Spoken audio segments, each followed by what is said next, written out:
I'm a love sap. We were watching Hercules. By the way, forgive me, I'm in a food coma. We were watching Hercules, and, Hercules and Lion King have been my favorite movies ever. And I'm thinking that they always will be. And there's a theme. They have a calling, and against all odds or deception or, setback, they end up becoming, who they're supposed to be, and they arrive in their purpose. Hercules, his love life is relatable, just, pretty innocent, real set apart. Unlike the world we live in, he didn't really make a whole lot of mistakes, or setbacks, but just a determined protector, and cares a lot, and he, falls for a girl, that's relatable, or a male, a man. He's blind. He loves deep and true. So he's blind. He's pretty innocent. Not able to really see any flags or anything like that. Love covers a multitude of sins, and the girl is, in the story of Hercules,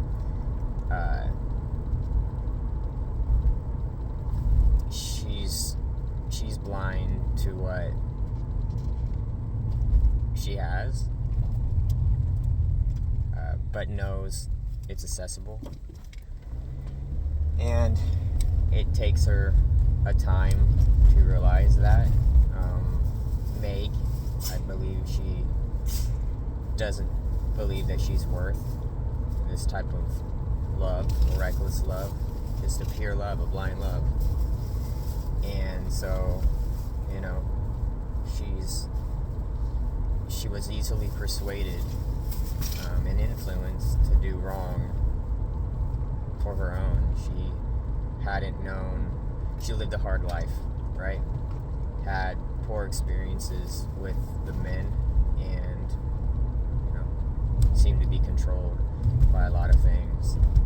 So once something amazing or unbelievable was around, she didn't really care about it, and still was in the search for whatever her personal gain was. If you watch the movie,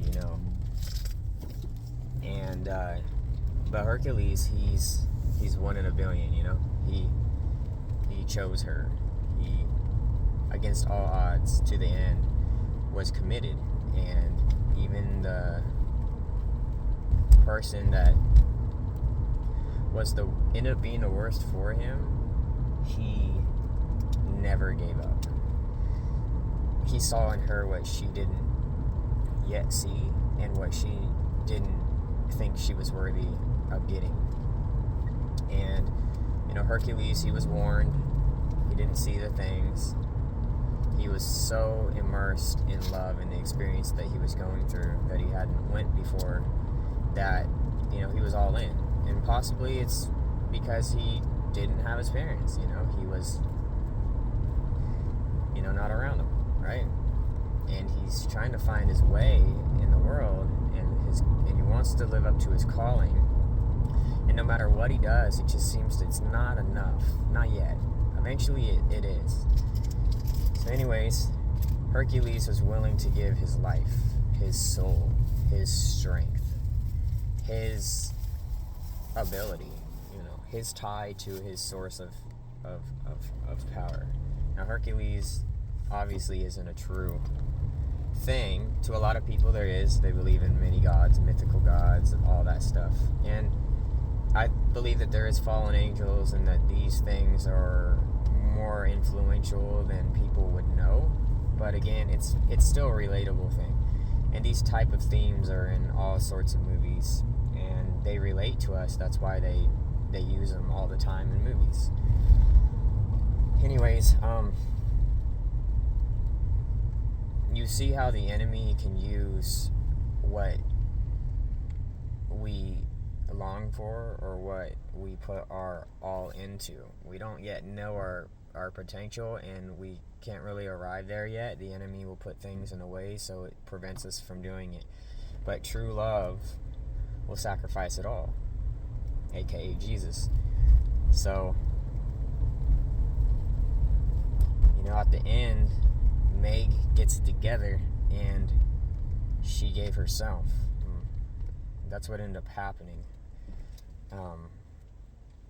She weakened Hercules time after time and used him, and I don't believe that she always meant it. I think that she was in deep in what she was in deep with. But it didn't only weaken Hercules, it also made him stronger. And it just made he through those weaknesses, some things he didn't realize, it actually made him stronger. He was committed. It was pure love. And she ended up weakening, and that was the deal with Hades, that she wouldn't be harmed. And Hercules did all of this stuff. He finally arrived to where he was going to get to go home. He fulfilled his calling. He was willing to go to death, like Jesus did. And those witches try to cut his timeline. And his love, his sacrifice, everything that he did,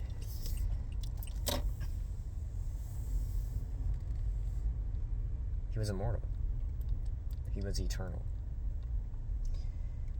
His love was so great that he went through the deepest waters, went through the valley of the shadows, and had no fear, because love was the source. And he got her. And he was celebrated and exalted, and he spent his whole life to get to the promised land. But he found through life and walked out the real source of strength and love, and the love he found, the love he chose. And so he gave it all up.